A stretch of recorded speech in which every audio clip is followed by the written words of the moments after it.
নমস্কার বন্ধুরা, ultra simple life চ্যানেলের একটি নতুন ব্লগে তোমাদের সবাইকে স্বাগত জানাই। যে যেখান থেকে আমার ব্লগটি দেখছো, আশা করছি সকলে খুব ভালো আছো।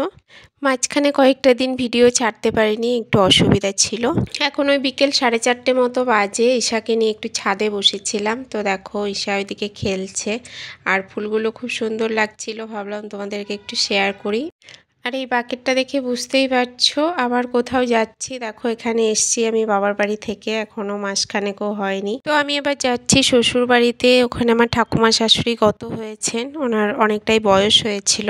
আর দেখো বাচ্চা নিয়ে কোথাও যদি একদিনের জন্য যাওয়া হয় তাহলেও কিন্তু এই সমস্ত জিনিসগুলো আমাকে নিতেই হবে। ওর খাবার দাবার, বিভিন্ন মেডিসিন, তারপর বিভিন্ন প্রয়োজনীয় জিনিসপত্র।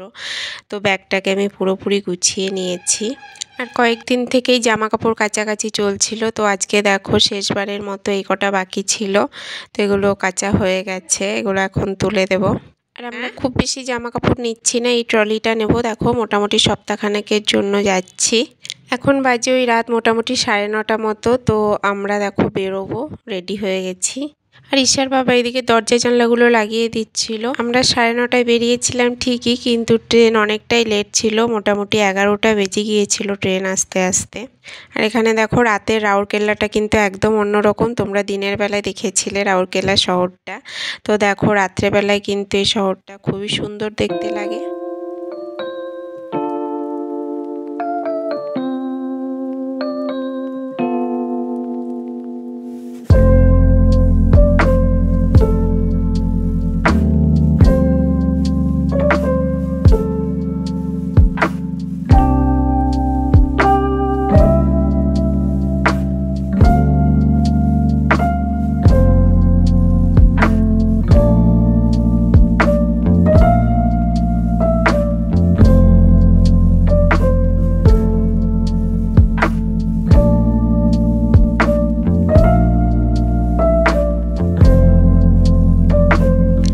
আমরা অটো করে যাচ্ছিলাম, তো যেতে যেতে দেখছি রাস্তায় প্রচুর জ্যাম হয়ে গেছে।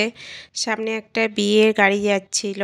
আর যেহেতু ট্রেন অনেকটাই লেট ছিল, তো সেই জন্য কোনো সমস্যা হয়নি। বাট ট্রেন যদি রাইট টাইম থাকতো তাহলে কিন্তু আমাদের একটু প্রবলেমই হতো।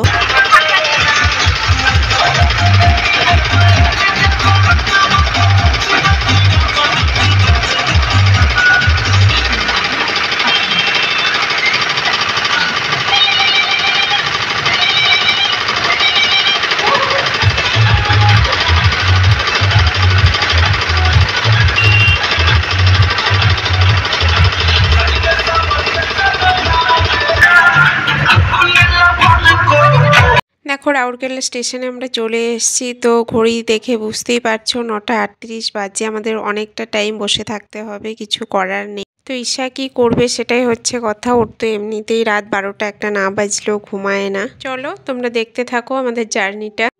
ঈশার চোখের দিকে তাকিয়ে বুঝতেই পারছো ওর চোখে একদমই ঘুম নেই, ও নতুন নতুন সব জিনিস দেখছে। চলো ভেতর দিকে যাওয়া যাক। দেখো আমাদের এই দুটোই ব্যাগ হয়েছিল।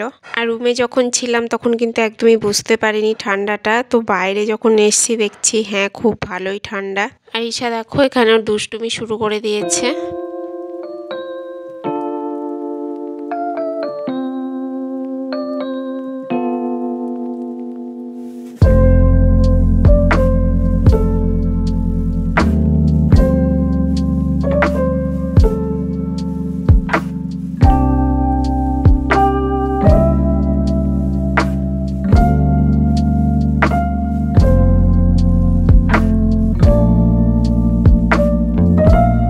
দেখো এখানে মোটামুটি 1.5 ঘন্টা মতো বসে থাকার পর একদম অধৈর্য হয়ে পড়েছিলাম। তারপর 11টা নাগাদ ট্রেন আসে, তো ট্রেনে উঠে ঈশা অনেকক্ষণ খেলছিল। খেলার পর ওই 12টা 1টা নাগাদ ঘুমিয়ে পড়েছিল, তারপর আর ভিডিও করা হয়নি।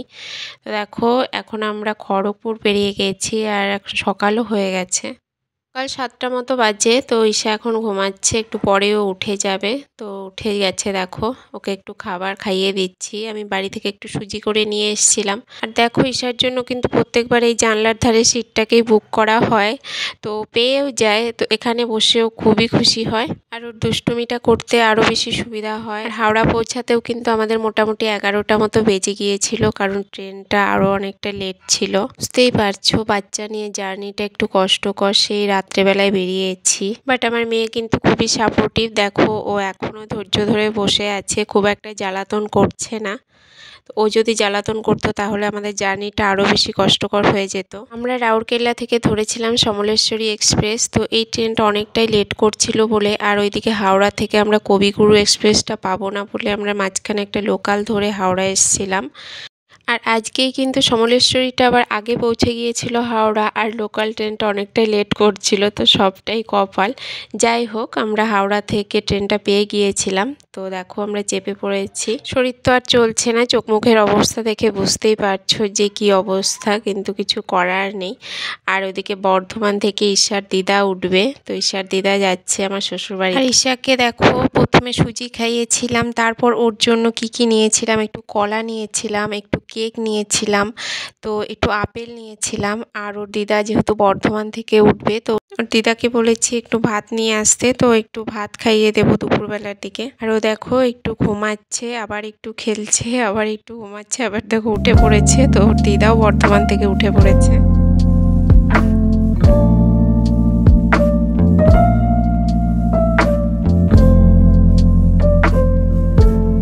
দেখো আমরা রামপুরহাট পেরিয়ে গেছি। তো এরপরে শিকারিপাড়া স্টেশনে আমরা নামবো।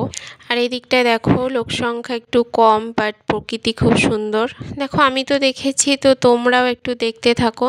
আমি উড়িষ্যা পেরিয়ে ওয়েস্ট বেঙ্গলে ঢুকেছিলাম। তো ওয়েস্ট বেঙ্গল পেরিয়ে দেখো আমি ঝাড়খণ্ডে চলে এসেছি। ঈশা এদিকে একটু জল খাচ্ছিল। ওর ট্রেনে উঠে নানান রকম বায়না, তো যেটা বলছে সেটাই করতে হচ্ছে, কিছু করার নেই। আর এই প্রকৃতিটা দেখে তোমরা বুঝতেই পারছো এটা ওয়েস্ট বেঙ্গলের প্রকৃতি নয়। উঁচু নিচু পাহাড় পর্বত পেরিয়ে আমরা চলে যাচ্ছি।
এইদিকেও ট্রেনটা অনেকটা লেট করছিল। তো দেখো মোটামুটি 4:30 বেজে গিয়েছিল শিকারিপাড়া স্টেশনে নামতে নামতে। তো আমরা দেখো এখন অটোতে চেপে পড়েছি। আর ঈশা কিন্তু এখন আবার ঘুমিয়ে পড়েছে, কারণ ওর আর ধৈর্য ছিল না এতটা লং জার্নি। আর এদিকেও দেখো মাঝখানে রাস্তা, দুদিকে শুধু গাছপালা আর পাহাড় দেখতে পাবে। চলো আজকের ভিডিওটা তাহলে এই পর্যন্তই রাখছি। দেখা হবে অন্য কোনো ভিডিওতে। ততক্ষণ সবাই ভালো থেকো, সুস্থ থেকো। আর আমার ব্লগগুলি যদি ভালো লেগে থাকে তাহলে আমার চ্যানেলটিকে সাবস্ক্রাইব করে আমার পাশে থেকো। একটু দূরে তাকিয়ে দেখো, ওই যে নীল দিগন্তে একদম সবুজে ঘেরা একটা উঁচু মতো দেখা যাচ্ছে, এগুলো হচ্ছে পাহাড়।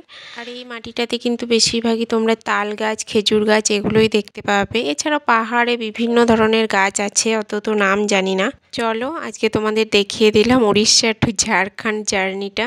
আর দেখো সূর্য প্রায় ডুবে গিয়েছিল, আর কিছুই প্রায় দেখা যাচ্ছিল না, অন্ধকার নেমে আসছিল। তো সেই জন্য আর আমি কিছু করতে পারিনি। এরপর আমরা বাড়ি চলে গিয়েছিলাম।